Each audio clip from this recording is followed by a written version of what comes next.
வணக்கம். நான் உங்கள் லட்சுமி பாட்டி போய் லஞ்சு செய்ய போகிறேன். மதியானம் லஞ்சு. அதுக்கு என்ன பண்ண போகிறேன்னா, பருப்பும் பாவக்காயும் போட்டு சாம்பார் வைக்க போகிறேன். பருப்பு வேக வைக்கிறேன் பாருங்கள். மண்சட்டியில் சுடுதண்ணி ஊற்றி வச்சுட்டேன். பருப்பு கழுவி வச்சுருக்கிறேன். பருப்பு போட்டுக்கலாம். இது கூட 2 பச்சை மிளகா, ஒரு 5-6 பல் பூண்டு, கொஞ்சம் கருவேப்பிலை, கொஞ்சம் சின்ன வெங்காயம் வச்சுருக்கிறேன். அதையும் போட்டு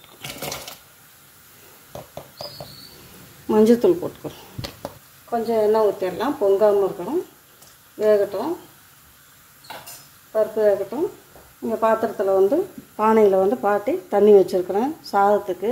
நம்ம பொங்கலுக்கு வாங்கியிருக்கிற பானைங்கள்லாம் நம்ம பாருங்கள் ரொம்ப டிஸ்டர்ப் பண்ணுவாங்க. அணில் கத்துவோம், காக்கா கத்துவோம், எல்லாம் கத்துவாங்க. எல்லாம் நீங்களும் கேளுங்க. அதை அப்படியே போட்டு கவுத்தி வைக்கக்கூடாது. இப்படி சமையல் செய்கிறதுக்கு பாட்டி யூஸ் பண்ணிக்குவேன். இதில் தான் சாதம் வடிக்க போகிறேன். அதில் சாம்பார் வைக்க போகிறேன். அப்படியே இப்போ சும்மா ஒரு மூலையில் போட்டு வைக்காதீங்க இந்த பானையை. நீங்கள் அதில் உளுந்து, பருப்பு, ஏதாவது உப்பு போடாதீங்க. உப்பு மட்டும் போட்டு வைக்கக்கூடாது. அந்த பானையெல்லாம் ஓட்டையாகி பொரிஞ்சு போயிடும். உப்பு போடாதீங்க. ஏதாவது நீங்கள் கொஞ்சம் கொஞ்சம் பொருள், ஏதாவது பருப்பு, பாசிப்பருப்பு, துவரம்பருப்பு, உளுந்தம்பருப்பு இந்த மாதிரி போட்டு வச்சுக்கோங்க. சரியா? அதை அப்படியே போட்டு கமுத்தி வைக்கக்கூடாது. ஒரு மூலையில் அப்படியே வைக்கக்கூடாது. இந்த மாதிரி வச்சு நம்ம புழங்கிக்கிட்டே இருக்கணும். அதான் நல்லது நம்ம வீட்டுக்கு. பாட்டி சாதம் வடிக்க, பாட்டிக்கு புழங்குறதுக்குன்னா ரொம்ப ஆசை. பானைங்கள்லாம் எங்கள் வீட்டில் பானைங்க தான் நிறையா இருக்கும். எங்கே போகிறேனோ கண்ணில் பார்த்தா வாங்கிட்டு வந்துடுவேன். பாட்டி அரிசி கஞ்சி போட்டுக்கிறேன். தண்ணி கொதிச்சிருச்சு. அரிசி கஞ்சிலாம்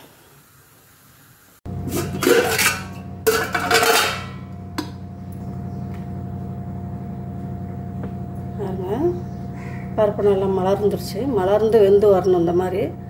இப்போது பாவக்காய் 1/4 கிலோ பாவக்காயை கட் பண்ணி ஒரு 2 கொதி வேக வச்சு வச்சுருக்கேன். இதை பருப்பில் போட்டுக்கலாம்.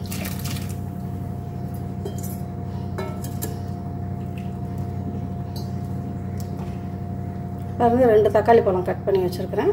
2 தக்காளி பழத்தையும் போட்டுக்குவோம்.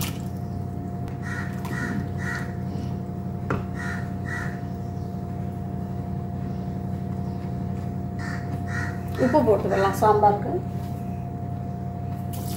தேவையான உப்பு போட்டுக்கோங்க.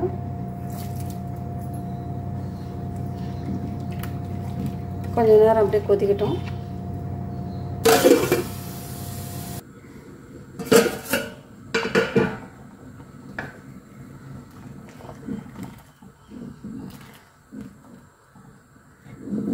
தக்காளி போட்டு ஒரு கொதி வந்த பின்ன பாருங்கள், புளி கொஞ்சம், ஒரு சின்ன எலுமிச்சங்காய் அளவு புளி ஊற வச்சுருக்கிறேன். புளி ரொம்ப கருப்பாகிடுச்சு, அதனால் பழைய புளி. 2 ஸ்பூன் குழம்பு மிளகாப்பொடி. இது நான் எல்லாத்துக்கும் இந்த குழம்பு மிளகாப்பொடி தான் போடுவேன். ரொம்பவே நல்லாயிருக்கும்.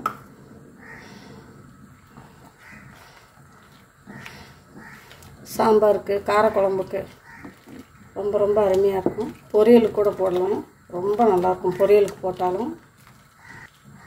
புளி ஊற்றுவோம் பாருங்கள். கொஞ்சம் கலர் மாறிடுச்சு. இது நல்லா கொதித்து வரட்டும். அது கூட பாருங்கள், கொத்தமல்லி தழை தண்டோடு கட் பண்ணி வச்சுருக்கேன், போட்டுக்கோம். எல்லாம் சேர்ந்து கொதி வரட்டும்.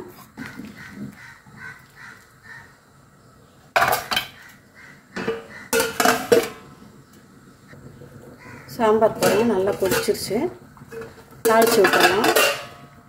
தாளிக்கிறதுக்கு 1.5 ஸ்பூன் எண்ணெய் ஊற்றிருக்கேன். கடுகு 1/2 ஸ்பூன் போட்டுக்கோம். சீரகம் 1/2 ஸ்பூன் போட்டுக்கோம்.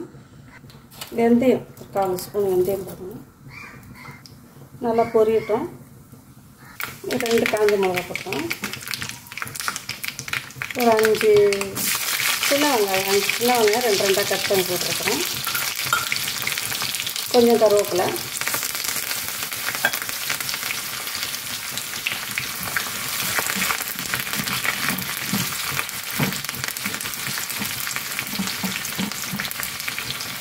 உங்களுக்கு நெய்யில் தாளிக்கிற மாதிரி இருந்தால் நெய்யில் தாளிங்க, இன்னும் நல்லா பிரமாதமாக இருக்கும். சாம்பார் நல்லா வாசனையாக இருக்கும்.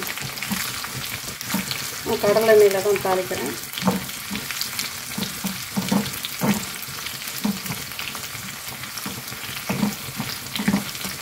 வெங்காயம் நல்லா பொரிஞ்சு வரட்டும்.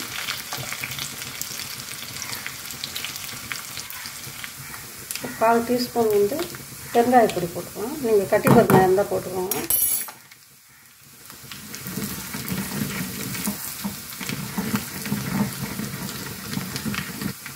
ஸ்டவ் ஆஃப் பண்ணிடலாம். சாம்பாருக்கும் ஸ்டவ் ஆஃப் பண்ணிடுறோம்.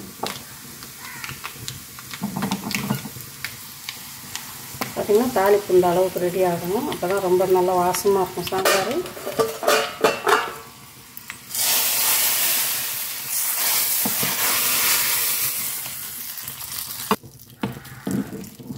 பார்த்திங்கன்னா அருமையான பாவக்காய் சாம்பார் ரெடி ஆயிடுச்சு. ரொம்ப அருமையாக இருக்கும் அந்த சாம்பார். பாருங்கள், சாதமும் ரெடி ஆயிடுச்சு, பாவக்காய் சாம்பாரும் ரெடி ஆயிடுச்சு.